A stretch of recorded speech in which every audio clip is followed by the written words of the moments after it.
Hello US, welcome to savings தமிழா. நிறைய பேர் வந்து சார் லார்ஜ் கேப்பில் இன்வெஸ்ட் பண்ணலாமா, இல்லை மிட் கேப்பில் இன்வெஸ்ட் பண்ணலாமா, இல்லை ஸ்மால் கேப் இன்வெஸ்ட் பண்ணலாமா அப்படின்னு சொல்லி நீங்கள் கேட்டிருந்தீங்க.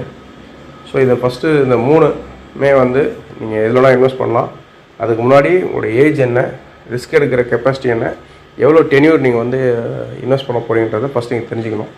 ஏன்னா லார்ஜ் கேப் ஸ்டாக்ஸ் அப்படின்னு பார்த்தீங்கன்னா எல்லாமே வந்து பெரிய பெரிய கம்பெனிஸ். ஸோ இந்தியாவில் இருக்க பெரிய பெரிய கம்பெனி ஸ்டார்டிங் ஃப்ரம் ரிலையன்ஸு, அப்புறம் வந்து டிசிஎஸ்ஸு, அப்புறம் பேங்க்ஸ், HDFC, ஆக்சிஸ், இதுமாரி பெரிய பெரிய கம்பெனிஸ் எல்லாமே வந்து லார்ஜ் கேப்பில் வரும். அது கீழே இருக்க கம்பெனிஸ் வந்து உங்களுக்கு வந்து மிட் கேப்பில் வரும்.